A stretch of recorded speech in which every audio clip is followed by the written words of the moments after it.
नमस्कार दोस्तों, मैं हूं दीपक सिंह, दैनिक समाचार से।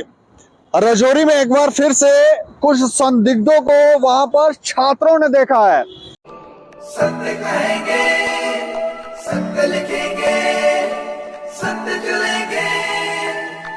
ये जो संदिग्ध थे, सुनने में आया कि छात्रों ने जब इन्हें देखा तो इन्होंने बैग उठाया हुआ था और शायद सेना की जर्सी भी इन लोगों ने जो संदिग्ध लोग थे इन्होंने पहनी हुई थी, जिससे छात्रों को वहां पर शंका हुई और उसके बाद इन्होंने शायद वहां पर पुलिस को इंटीमेट किया कि यहाँ पर संदिग्ध जो है वो देखे गए हैं।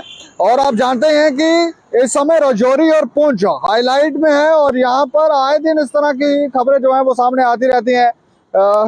सेना और आतंकियों के बीच में मुठभेड़ों की खबरें जो है वो सामने आती रहती हैं।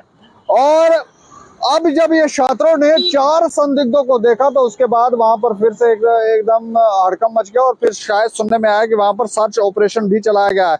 लेकिन इसकी विस्तार से जानकारी देने के लिए हमारे साथ बालकृष्ण है, जो हमारे सहयोगी हैं राजौरी से। बालकृष्ण जी। जी। अच्छा, मैं जानना चाह रहा हूँ, ये छात्रों ने जो 4 संदिग्ध देखे थे इसके बारे में क्या जानकारी है?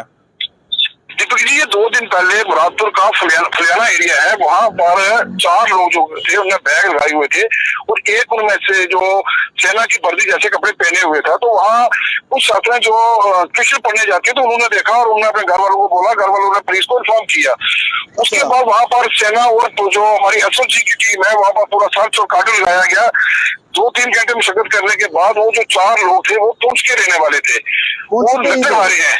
हाँ, पहुंच के लकड़हारे और लकड़ चुराई करते किसके घर में थे। जब गहन तलाशी भी किया गया, उनसे पूछताछ की गई तो पता चला कि ये जो लकड़हारे है ये वही है जो उन्होंने देखा था वहां पर बैग लगाए हुए।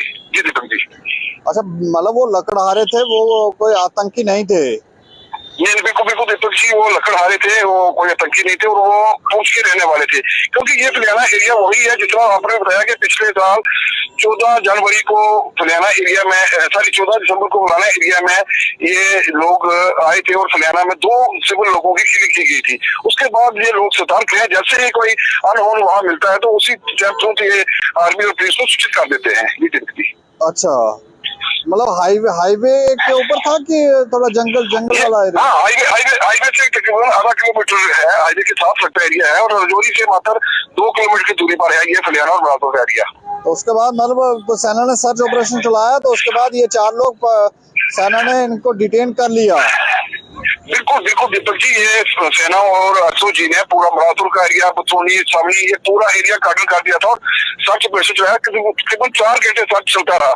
शाम को जाके कहीं पता चला कि ये वो लोग हैं जो लकड़हारे और किसके घर में काम कर रहे हैं। लेकिन इन्होंने सेना की यूनिफॉर्म क्यों पहनी थी, जर्सी क्यों पहनी थी वहाँ पे? एक उनमें से ऐसा था जिसने सेना जैसे ही जर्सी पहनी हुई थी, तो बच्चों को शक हुआ कि कहीं ये दहशतगर्द ना हो, क्योंकि उनके जो बैग लगे हुए थे ये लकड़हारे हैं। लकड़हारे जब भी अपने गाँव से आते हैं तो अपने साथ कपड़े वगैरह लेके आते हैं। मतलब घबराने की कोई जरूरत नहीं है, क्योंकि वो जो पुंछ के रहने वाले लोग हैं, पुंछ का जो कुछ एरिया पड़ता है सब्जियां वगैरह, वो दिखने में बेचारे वो लगते हैं कश्मीर के, देखो ये कश्मीर के साथ बिल्कुल मिलता जुलता एरिया है। अच्छा, इसलिए बच्चों को शक हुआ और उन्होंने उसी टाइम तुरंत उन्होंने अपने घर वालों को बोला, घर वालों ने पुलिस को इन्फॉर्म और पूरा एरिया जो है कार्डन में ले लिया गया था। चलिए, शुक्रिया हमें जानकारी देने के लिए।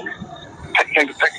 तो ये देखें आप, वो जो संदिग्ध थे क्योंकि यूनिफॉर्म पहनी थी और बच्चे भी अब सतर्क हैं। बड़ी बात तो यह है कि बच्चे सतर्क हैं, यूनिफॉर्म पहन के।